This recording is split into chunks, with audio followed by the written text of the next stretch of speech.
બોલો ભારત માતા કી જય જવાન। મિત્રો આજે જરા વધારે જોવાને ગુજરાત જોડો અભિયાનમાં મંચસ્થ ઉપસ્થિત મારા સાથી મિત્ર યુવરાજસિંહજી, સમગ્ર આણંદની ટીમ, આમ આદમી પાર્ટીના તમામ સૈનિકો અને આપ દૂર દૂર સુધી હજારોની સંખ્યામાં આવેલા તમામ ભાઈઓ બહેનો, મિત્રો આજે પરિસ્થિતિ આવી ગઈ છે। 30 વર્ષ સુધી આપણે ભાજપની તાનાશાહીનો સામનો કર્યો છે। હું આજે બે વાત આપને યાદ કરાવવા માટે આ પેટલાદની ભૂમિ ઉપર આવ્યો છે। આઝાદી મળીને 78 વર્ષ થયા છે। આ 78 વર્ષમાં તમે વિચાર કરો, આખી દુનિયા ચંદ્ર ને મંગળ ઉપર ગઈ છે। દુનિયા ચંદ્ર ને મંગળ ઉપર પહોંચી શકી છે। અહીંયાથી મંગળ ઉપર યાન ઉતરી શકે છે, ચંદ્ર ઉપર યાન ઉતરી શકે છે, અહીંથી લાઈવ જોઈ શકાય છે। પણ ભ્રષ્ટાચારી ભાજપના શાસનમાં સારા રસ્તાઓ દેખાતા નથી, ખેડૂતોને ભાવ મળે છે દેખાતા નથી। આજે ડાંગરના કેટલા ભાવ મળે છે? બોલો, કેટલા મળે છે ડાંગરના ભાવ? હે, તમે વિચાર કરો, 10 વર્ષ પહેલા પણ કેટલા મળતા હશે? ઈ જ ભાવ હતું। 10 વર્ષ પહેલા સ્કૂટી કેટલામાં મળતી હતી? 40-50 હજારની સ્કૂટીના અત્યારે 1 લાખ રૂપિયો થઈ ગયો છે।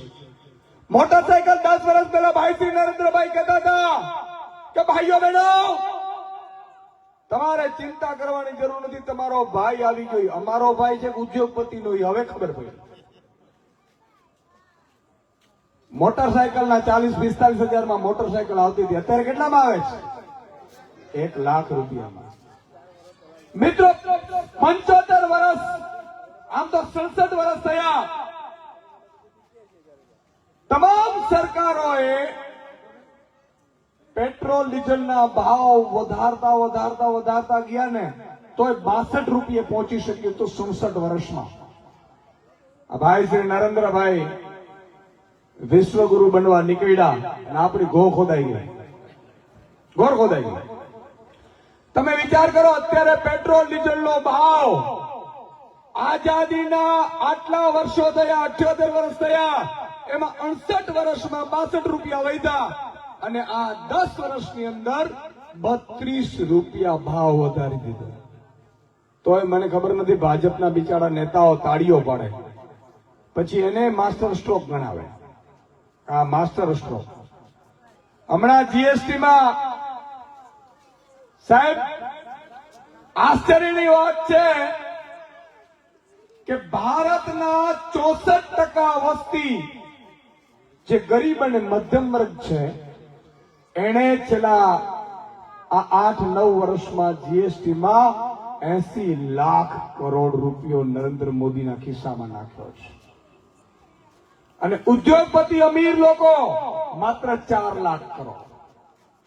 હું આપને એટલા માટે આ વાત ગણાવી રહ્યો છું કે આ લોકોને વિકાસમાં રસ નથી, જ્ઞાતિ જાતિને ઝઘડાવવામાં રસ છે, ધર્મમાં ઝઘડાવવામાં રસ છે। તમે જુઓ, દરેક મુદ્દા ઉપર આવે એટલે શું લઈ આવે? જ્ઞાતિ જાતિને ઝઘડાવે, ધર્મમાં ઝઘડાવે અને ચારે બાજુ લૂંટ ચલાવે। ભાજપના નેતાઓ મિત્રો અત્યારે ગામડામાં ખરેખર જાય ને તો માર ખાય એમ છે, લોકો પીટે એમ છે ખરેખર, પણ આ લોકો ધર્મની આડમાં જાય, ધર્મના રખેવાળ છું એવું કહીને જાય એટલે લોકો કમસે કમ ચપ્પલ મારે નહીં, પણ એને ખબર નથી ઉપરવાળો બધાનો હિસાબ રાખે છે। એના દરબારમાં ક્યારેય કોઈ હિસાબમાં ગડબડ નથી થતી। મિત્રો, આજે તમારા મારો બાળક ભણશે નહીં તો આગળ કઈ રીતે વધી શકશે? ભાજપે ષડયંત્ર રાખ્યું છે કે તમામ ગામડાઓમાં, તમામ શહેરોમાં સરકારી સ્કૂલો બંધ કરી દેવી. સરકારી સ્કૂલ બંધ કરી દે એટલે આપણે પ્રાઇવેટમાં બહુ ભણાવી ન શકીએ અને સરકારીમાં તમારા મારો દીકરો દીકરી ભણીને આગળ ન વધી શકે, આગળ વધે નહીં એટલે કાયમી મજૂર રહે ને એવું ષડયંત્ર રચવામાં આવ્યું છે. માત્ર ભાજપ નથી હો, આજે આ તમારી આ ભૂમિથી હું કહીશ, ખુલાસા કરીશ તો તમને આશ્ચર્ય થશે કે આવું હશે ઈસુદાનભાઈ? આજથી 30 વર્ષ પહેલા કોંગ્રેસનું શાસન હતું ગુજરાતમાં, ઈ પણ 30 વર્ષ રહ્યું છે. 30 વર્ષના કોંગ્રેસના શાસનમાં ગુંડાઓ, લુખાઓ અને મિત્રો બેફામપણે ખેડૂતો ઉપર ગોળીઓ કોંગ્રેસે વરસાવી હતી. કોને વરસાવી ખબર છે? ખેડૂતો એના હક માંગવા ગયા ત્યારે ખેડૂતો ઉપર ગોળીઓ વરસાવડાવીને 14 ખેડૂતોની હત્યા થઈ હતી. અને ત્યારે ખેડૂત સમાજે નક્કી કર્યું, ખેડૂત સમાજની કોઈ જ્ઞાતિ, જાતિ, ધર્મ નથી હોતો મિત્રો. ખેડૂત અને મજૂર અને શ્રમિક એ પોતે જ એક સમાજ છે. અને એ સમાજે ત્યારે નક્કી કર્યું કે હવે કોંગ્રેસને સત્તા ન અપાય. મિત્રો, કોંગ્રેસમાંથી લોકો ભાજપને લાવ્યા. હમણાં જ ઈ જ ઘટના ભાજપે એ જ ઉત્તર ગુજરાતમાં દોહરાવી. સમયનો ચક્ર ફર્યો. ઉત્તર ગુજરાત 149 સીટ કોંગ્રેસને આવેલી. કોંગ્રેસને અહંકાર આવ્યો, ખેડૂતો આંદોલન કરવા નીકળ્યા, એમના ઉપર ગોળીઓ વરસાવી અને 14 ખેડૂતોના મોત થયા હતા. આ જ ઘટના ફરીથી સમયનો ચક્ર ફર્યો. 30 વર્ષ ભાજપના શાસનને થયા. ભાજપને 156 સીટ આવી. એ જ ભાજપને અહંકાર આવ્યો. ખેડૂતોએ ત્યાં ભાવફેર માંગવા માટે આંદોલન કર્યું અને ખેડૂતો ઉપર ગોળીઓ વરસાવીને ખેડૂતોનો મોતને ઘાટ ઉતાર્યા. સમયનો ચક્ર ફરી ગયું છે. ત્યારે ત્રીજી પાર્ટી ભાજપ હતી. ભાજપ પાસે 2 સીટ હતી. સીધી જ કોંગ્રેસ ગઈ અને ભાજપ સત્તા ઉપર આવી. અને આ ઘટના બની હમણાં 2-4 મહિના પહેલા. ત્યારે ત્રીજી પાર્ટી તરીકે 5 ધારાસભ્યો તરીકે આમ આદમી પાર્ટી છે. 2027માં તમે લોકો ડાયરેક્ટ સત્તા ઉપર આવવાના છો સાહેબ. સમયનો ચક્ર ભરી ગયો છે, પણ મને એક ચિંતા સતાવે છે. ઈ 30 વર્ષ પહેલા કોંગ્રેસનો અહંકાર આવ્યું 149 સીટમાં. એ જ સેમ ભાજપને અહંકાર આવ્યું 156 સીટમાં. મને ડર ઈ છે કે આવનારા 30 વર્ષ સુધી આમ આદમી પાર્ટીની સરકાર તો રહેશે, પણ 30 વર્ષ પછી એટલી જ સીટો સાથે આમ આદમી પાર્ટી આવતી હશે અને ત્યારે આમ આદમી પાર્ટીને પણ અહંકાર આવશે. ત્યારે હું તમારા નાના નાના બાળકો, ભૂલકાઓને કહીને જાઉં છું કે ત્યારે આમ આદમી પાર્ટીને પણ લાત મારી દેજો. આયુષરામભાઈ તમને કહે છે કારણ કે સત્તા છે પ્રજાની સેવા માટે હોય છે. આજે શું ચાલી રહ્યું છે? ચારે બાજુ ભ્રષ્ટાચાર ચાલે છે. હમણાં જ અહીંયા ક્યાંક બ્રિજ, ગંભીરા બ્રિજ કેટલું દૂર હતું કોકિલાબેન? 20 કિલોમીટર દૂર ગંભીરા બ્રિજની દુર્ઘટના બને છે. લોકો મૃત્યુ પામે છે. અને કોના કારણે મૃત્યુ પામ્યા? આના કરતા તો ગોળા અંગ્રેજો સારા હતા. એક પણ અંગ્રેજનો બ્રિજ મિત્રો 100 વર્ષની આયુષ્ય પહેલા તૂટ્યો નથી. આ કાળા અંગ્રેજોએ 10-10 વર્ષમાં બ્રિજો તોડીને તમારા મારા બાળકોને જીવ લઈ લીધું છે. હમણાં એક ભાજપનો નેતા કહેતો હતો એના દીકરાને કે બેટા તું સ્કૂલે જાય કે નોકરીએ જાય, પણ આપણા ભાજપના બનાવેલા બ્રિજ નીચે ઉભો ન રહેતો. આ ભાજપનો નેતા એના સંતાનને કહેતો હતો મારે આમથી નીકળવું. મેં સાંભળ્યું, હું ઉભો રહ્યો. મેં કીધું શું થયું વડીલ? મને કહો હોય સુદાનભાઈ કાંઈ નહીં. મેં કીધું હવે અહીંયા આવી ગયું છે, ખુલીને કહી દો, કાંઈ વાંધો નહીં. તમારે ક્યાં ધારાસભ્યની ટિકિટ લેવી છે? ભાજપમાં ઈ તકલીફ બહુ. જો અમૂલને આખે આખું લૂંટી લે ને તો ભાજપ વાળા બોલે નહીં, બોલાય નહીં ને ટિકિટ કપાઈ જાય. માય કાંગલાઓ, ટિકિટો માટે નહીં, પ્રજાની સેવા કરવી હોય ને તો જાનની પરવા ન કરે ને એનું નામ નેતા કહેવાય. આ બુદ્ધિશીઓ તમારી એક ટિકિટ માટે થઈ અને તમે પ્રજાને દાવ ઉપર લગાડી દીધી. આજે તમે જુઓ, તમે કોઈ જગ્યા એવી નથી રહી સાહેબ કે જ્યાં ભાજપનો ભ્રષ્ટાચાર ગંધાતો ન હોય.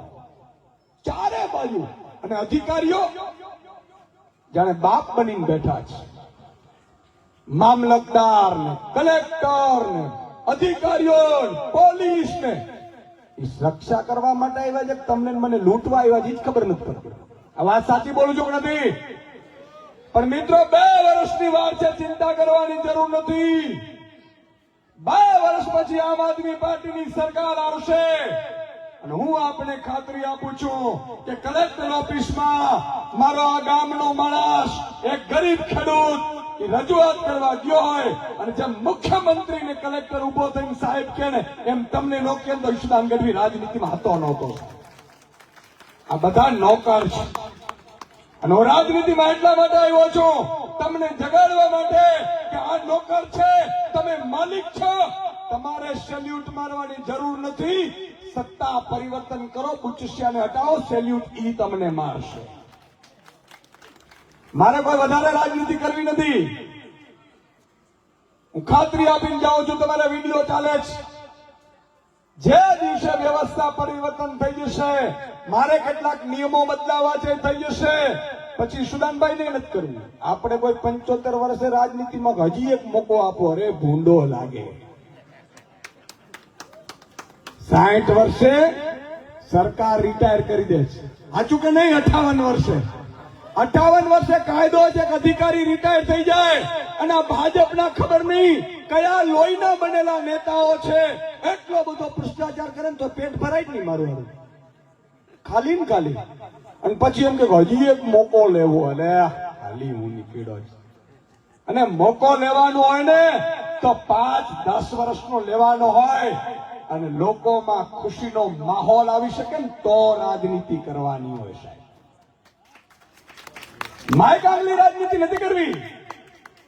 અને આજે પણ તમે જુઓ સાહેબ, ભાજપ કોંગ્રેસ એક થઈ ગયા છે, તંત્ર એક થઈ ગયું છે.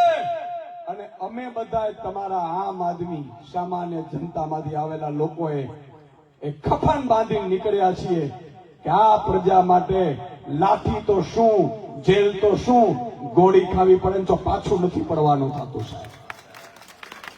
અને હાથ તાકાત સાથે નીકળ્યા છે સાહેબ. અમારી માતા બહેનો આવી છે, હમણાં મને મહેશભાઈ કહેતા હતા, બુલડોઝરો ચડાવે છે.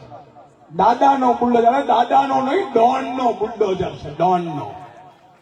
અને આ ડોનને હું કહું છું અહીંથી ધરતીઓ પરથી કે જેટલા બુલડોઝર ચલાવવાનો હોય ચલાવી લે. આમ આદમીની સરકાર આવે અને તારા જ ઘર ઉપર જો બુલડોઝર ન ચલાવો તો ઈશુદાન ગઢવી નહોતો સાહેબ. અને એ જ પોલીસ નીકળશે. તમે આવી રીતે દાદાનો બુલડોઝર, શેનો દાદા? દાદા કોને કહીએ આપણે? ગુંડો હોય ને દાદો કઈ કે નહીં. મીડિયા વાળા ચલાવે દાદાનો બુલડોઝર, ગરીબો ઉપર ચાલે છે. દાદાના બાપમાં ત્રેવડ હોય ને તો કોઈ ભાજપના કમલમને તોડી બતાવે તો હું માનું કે તું સાચો છો ભાઈ. બાકી તો ભીખમાં માંગેલા મુખ્યમંત્રીઓ હું ઠારી દે સાહેબ. હે મૌન પ્રજા, વહેંચાયેલો પત્રકાર અને માય કાંગલા નેતા, આ ત્રણેય દેશની પથારી ફેરવવા માટે પૂરતા છે. ને એટલે કહું છું મિત્રો, આવાજ અહીંથી નીકળવું જોઈએ, રણકો અહીંથી નીકળવું જોઈએ. અને હું બધી જનતાને કહેવા માંગુ છું કે બોલો, તમે બોલી ન શકો તો લખો. તમે લખી ન શકો તો જે બોલે છે ને, લખે છે ને, એને સાથ આપો. સાથ ન આપી શકો તો એને સહયોગ આપો. અને સહયોગ પણ ન આપી શકો ને તો સાહેબ તમારા સંતાનો માટે કોઈ ગોળી ખાવા માટે થઈને મેદાનમાં નીકળી ગયો છે ને, એની આમ વિરોધમાં કોમેન્ટો કરીને હાલી ન નીકળો. આ બરોબર છે કે નહીં? મિત્રો અત્યારે તમે ચારે બાજુ જુઓ, ગુંડાઓ ભાજપના, લુખાઓ ભાજપના, બળાત્કારીઓ ભાજપના, ચેરમેનો ભાજપના, શંખના ચેરમેનો ભાજપના, અમૂલના ભાજપના, ફલાણાના ભાજપના. આજે દૂધનો ભાવ કેટલો મળે છે? આજે પણ મિત્રો સત્તા પરિવર્તન થાય તો 1 લીટર ઉપર 10 રૂપિયા આજે વધી શકે. તમે અમૂલના અને બધાના એમડી ના જુઓ, તમે બંગલા પગાર ને જાણે બાપનું હોય એવી રીતે હાલે ગાડી, બધું પ્રજાના પૈસે. મને મિત્રો બધી ખબર છે ને, એટલે ભાજપ પડાએ નક્કી કર્યું છે કે આ ઈશુદાન ગઢવી ક્યારે આગળ ન આવવો જોઈએ.